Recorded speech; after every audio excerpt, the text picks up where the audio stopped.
Jammu Kashmir union territory में Congress party के chief जी ए मीर साहब हमारे साथ हैं और इनसे जानेंगे कि जम्मू कश्मीर में जिस तरीके से नई पॉलिटिकल हलचल हो रही है, इलेक्शंस भी आने वाले हैं और जिस तरीके से सेंट्रल गवर्नमेंट ने नए लॉज लाए हैं जम्मू कश्मीर में, कांग्रेस पार्टी किस तरीके से देखती है। मीर साहब, जिस तरीके से नए लैंड लॉज जम्मू कश्मीर में लाए गए हैं, काफ़ी हलचल हो रही है, अपोजिशन काफ़ी हो रही है, इसमें कांग्रेस पार्टी का क्या स्टांस है? देखो, कांग्रेस पार्टी ऑन रिकॉर्ड है कि जब 5 और 6 अगस्त 19 में इन्होंने जिस तरीके से, जिस प्रोसीजर के साथ में इन्होंने जम्मू कश्मीर के बारे में जो पार्लियामेंट में बिल्स लाए, रीऑर्गेनाइजेशन का सिलसिला लाया, वो हम ऑन रिकॉर्ड है कि ये प्योरली अनकॉन्स्टिट्यूशनल है, अनडेमोक्रेटिक है। किसी एक बने बनाए स्टेट के बारे में आप फैसला ले रहे हो और स्टेट को पूछे बगैर, स्टेट के नुमाइंदों को पूछे बगैर, 3 लोग आप आपस में, होम मिनिस्टर बिल तैयार करता है, सतपाल मलिक को दस्तखत लेता है और राष्ट्रपति से पास कराता है। ये दुनिया के किसी जमहूरियत में ऐसा तरीका कभी नहीं देखा गया है। तो इसलिए बुनियादी तौर पर 5 और 6 अगस्त के लिए हुए फैसलों के खिलाफ है कांग्रेस पार्टी, क्योंकि वो आईनी तौर पर गलत है, जमहूरी तौर पर गलत प्रोसीजर अडॉप्ट किया गया। तो ऑटोमेटिक बात है कि जो 5 और 6 अगस्त के इस इलीगल तरीके से कानून बनाने के बाद में जो फॉलोअप वाले प्रोग्राम आ रहे हैं या फॉलोअप वाली अमेंडमेंट्स आ रही हैं, तो उन पर तो सवाल रहेगा ही, क्योंकि वो कंसेंट है ही नहीं स्टेट की उसमें। अभी 5 अगस्त के बाद आप सीधे जंप कीजिए, अभी लैंड अमेंडमेंट जो इन्हें लाया, तो ये लैंड अमेंडमेंट तो उस रीऑर्गेनाइजेशन का एक हिस्सा है ना, फॉलोअप है। तो जब हम रीऑर्गेनाइजेशन के खिलाफ ही है, डाउनग्रेडिंग ऑफ स्टेट के खिलाफ है, स्टेट का नाम मिटाने के खिलाफ है, तो उसके बाद में रफ्ता रफ्ता वो एक एक करके, इसमें तो उनकी खुद की भी वो शीशा लेदर होगी। On the floor of house home minister कहता है कि न ज़मीन के साथ छेड़छाड़ होगी, न जॉब के साथ छेड़छाड़ होगी। तो ये कौन सा तरीका फिर किया? इस सारे गलत प्रोसीजर को, गलत वादाबंदी को लेकर सबसे बड़ा फैसला जम्मू कश्मीर का अवाम देने जा रहा है। तो इसलिए इसका सबसे बड़ा अदालत, जब वो सुप्रीम कोर्ट को नहीं सुनने दे रहे हैं, जब दूसरे कोर्ट्स को नहीं सुनने दे रहे, तो अवामी कोर्ट को तो रोक नहीं सकते। तो इसलिए हम उम्मीद रखते हैं कि जब भी वो, जैसे अभी ज़िला पंचायत को लेकर अवाम के बीच में जा रहे हैं, अवाम बखूबी इन सारी चीज़ों को समझता है और उसका जवाब अवामी सतह पर उनको मिलेगा। वो अभी सबसे बड़ा एक तरीका है। तो सर, जिस तरीके से फार्म बिल्स आए थे, कांग्रेस पार्टी ने काफ़ी अपोजिशन किया, उसके बाद पंजाब में आप देखेंगे चीफ मिनिस्टर अमरिंदर सिंह को दिल्ली में धरना देना पड़ा। वो प्रदर्शन अभी भी जारी है, क्या कहेंगे? कंटिन्यू रहेगा, वो तो हमारा जद्दोजहद जारी है। अभी हमारे स्टेट में भी उसी चीज़ को लेकर एक बाज़ाब्ता सिग्नेचर कैंपेन पिछले 15 दिन से चल रहा है। तमाम गांव, देहात, शहर में जो लोग भी चाहते हैं कि उन फॉर्म बिल्स में मिनिमम सपोर्ट प्राइस मेंशन होना चाहिए। ऐलानात में, प्रेस स्टेटमेंट्स में तो दिल्ली के दर्जन भर मिनिस्टरों ने कहा कि एमएसपी के साथ छेड़छाड़ नहीं होगी। तो हमारी डिमांड है, जब आप खुद भी ये मानते हो तो फिर बिल में ये मेंशन करने में क्या दिक्कत है आपको? जब बिल में आप मेंशन नहीं करते हो तो आपके स्टेटमेंट का ज़मीनी सतह पर कोई माने नहीं रहता है। जो इम्प्लीमेंटिंग एजेंसीज होती है वो बिल को कानून के नज़र से देखते हैं, वहाँ वो फ्री हैं। तो अगर उसी चीज़ को वो उस बिल में मेंशन करें कि कोई भी मल्टीनेशनल, कोई भी बड़ा आदमी किसान से जो प्रोड्यूस लेना है वो मिनिमम सपोर्ट प्राइस से नीचे नहीं लेगा किन भी हालात में। वरना आप समझते हैं हमारे देश में किसानों का कई बार मजबूरी होती है, मकान बनाना है, शादी करनी है, गाड़ी खरीदनी है, तो वो एडवांस अपना प्रोड्यूस बेचते हैं। तो उस वक्त वो जो मल्टीनेशनल कंपनीज़ है उसका फ़ायदा उठाते हैं, वो जो मर्ज़ी रेट दे करके अपना प्रोड्यूस उठाएं। हमारी डिमांड है कि उस बिल में डालो, चाहे किसान किस वक्त भी बेचे, खरीदने वाला कोई भी हो, उसको मिनिमम सपोर्ट को मद्देनज़र रखते हुए ही प्रोड्यूस खरीदना है, जिससे कि किसान के साथ इस्तेसाल ना हो। सर, जब भी बीजेपी से बात होती है तो वो एक इल्ज़ाम ज़रूर लगाते हैं कि पिछले 70 साल से कांग्रेस जो जिस तरीके से सियासत कर रही है, एक तो 3 टायर सिस्टम को उन्होंने जम्मू कश्मीर में कभी इम्प्लीमेंट नहीं होने दिया, दूसरा जिस तरीके से नए लैंड लॉज लाए, उनका कहना था कि जम्मू कश्मीर की डेवलपमेंट कभी होना नहीं देना चाहते थे, इसीलिए ऐसे लॉज यहाँ पर थे। धारा 370 हटने के बाद यहाँ नए एवेन्यूज़ बने हैं, लोग आएंगे, तरक्की होगी, इस तरीके की बातें जब की जाती हैं। उनकी तूती है। हमारे यहाँ ऑलरेडी लॉज एग्जिस्ट करते थे और करते हैं, ऐसा नहीं है। वो लोगों को आंखों में धूल झोंकते हैं। हमारे जम्मू कश्मीर में ऑलरेडी कानून एग्जिस्ट करते थे।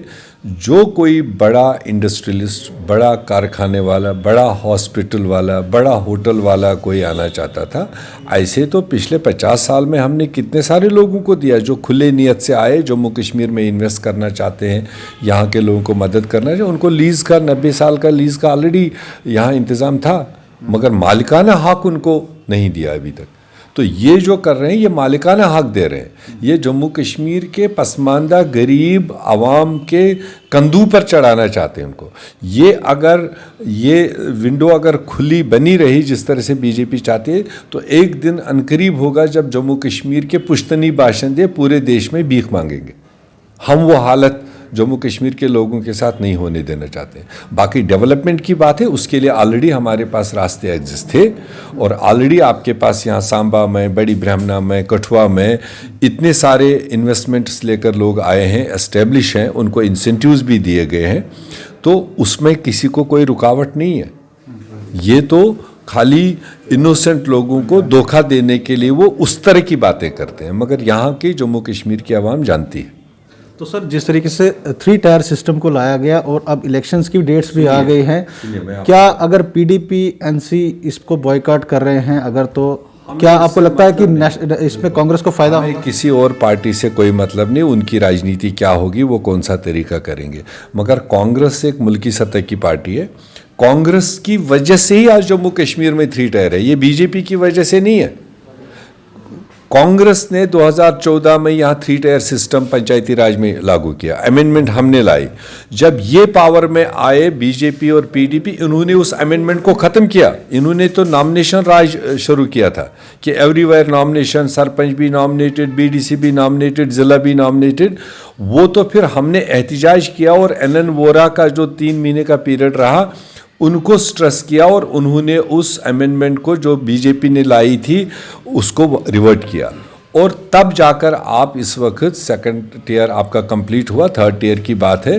3rd टियर में इन्होंने थोड़ी सी अमेंडमेंट ज़रूर की, जो एक्चुअल 73rd किया हमने, तो स्टेट पंचायत एक्ट में ये किया था। अब चूंकि यूटी के बाद में थोड़े दरवाजे खुल गए, मगर इसमें भी हमारे एतराज़ात है, आपने पॉपुलेशन का ख्याल नहीं रखा। ये ज़िला पंचायत बनाते वक्त आपने कहीं तो 40,000 की कॉन्स्टिट्यूंसी बनाई, कहीं तो आपने 1400 की कॉन्स्टिट्यूंसी बनाई, तो ये अनइवन है। अगर सुबह एक ज़िला पंचायत मेंबर को 1 करोड़ का अथॉरिटी दिया जाएगा कि आप डेवलपमेंट के लिए ले लो, तो जिसके पास 40,000 की कॉन्स्टिट्यूंसी है वो उस 1 करोड़ को क्या करेगा? इसके कंपैरिजन में जो 1400 की सेगमेंट बनाई है, तो उसके लिए तो चांदी ही चांदी है, उसके लिए तो एक गाँव है, उसमें 1 करोड़ रुपए दिखाई देगा। 40,000 आबादी में तो 1 करोड़ कहीं नहीं दिखाई देगा।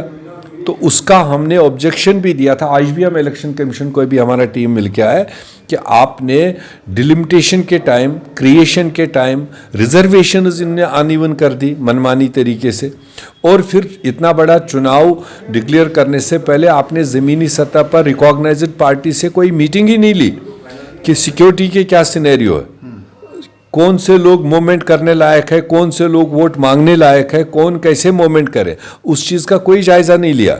हमने आज इसीलिए इलेक्शन कमीशन को रिप्रेजेंटेशन दी। हमने कहा अगर आप जिम्मेदारी लेते हैं जो सरकार की अदरवाइज रिस्पॉन्सिबिलिटी है, और इस वक्त इस सारी चीज़ के कंट्रोलर आप हैं, आप इंश्योर करते हैं कि हम सिक्योरिटी यूनिफॉर्मली सबको प्रोवाइड करेंगे जिसका जितना फील्ड है, तो accordingly Congress will take a call. उसीलिए हम यहाँ बैठ रहे थे कि अगर उनकी एश्योरेंस आती है और हम चुनाव में हिस्सा लेने के लिए तैयार हैं।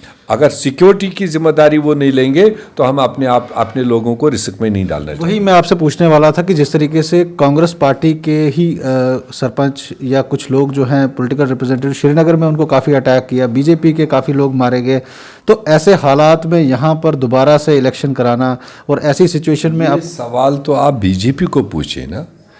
शांत है, सब माहौल एकदम फर्स्ट क्लास कर दिया, स्टेट तोड़ दिया सब कुछ। अगर आप फिगर्स देखेंगे तो इस 15 महीने में तो फौजी ज़्यादा मारे गए, सिविलियन ज़्यादा मारे गए, पॉलिटिकल किलिंग ज़्यादा हुई, तो फिर भी वो देश भर को आंख में धूल झोंक रहे हैं कि सब कुछ ठीक है।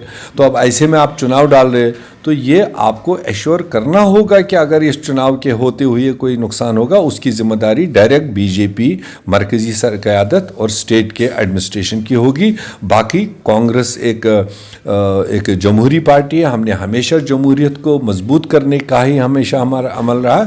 हम किसी भी चुनाव से डरते नहीं और भागते नहीं। हमने एक चुनाव में, बीडीसी चुनाव में 1 साल पहले थोड़ा पैर पीछे रखा, उस वक्त भी इन्होंने हमारे साथ यही हालत की। हमने कहा हमें लेटर पहुंचाना है, हमने अथॉरिटीज़ पहुंचानी है, तो उन लोगों को तो फैसिलिटेट करो जो ये मूवमेंट करें। जब टस से मस नहीं हुए तो हमने फिर एक कदम पीछे हटा। अदरवाइज कांग्रेस पार्टी कभी बाइकाटी पार्टी नहीं रही है, कभी चुनावों से डरने वाली नहीं है, हार जीत मैदान में होती है। आज हमें पूरी उम्मीद है जो बीजेपी की गलतियां हैं, जो बीजेपी की गलत पॉलिसीज है, जो गलत कानून वो इस रियासत में ला रहे हैं, उसको देखकर कांग्रेस पार्टी पब्लिक को समझाने में कामयाब होगी और अच्छी सफलता पाएगी। तो हाल ही में एक खबर आती है जिसमें कहा जाता है कि मिलिटेंट्स को जो है दोबारा से रिक्रूट किया जाएगा, उन लोगों को जॉब दी जाएगी। बाद में करेंगे वो, आप बीजेपी वालों को पूछो ना। जो अगर और कोई सरकार होती तो और उस तरह की कोई बात रखते, तो आज तो वो कह रहे हैं हम मुनज़्ज़म पॉलिसी पैदा करेंगे, तो वो उनसे पूछो सवाल। तो ये है हमारे साथ इस समय जुड़े थे जीए मीर। आप जुड़े रहे NH1 न्यूज़ के साथ।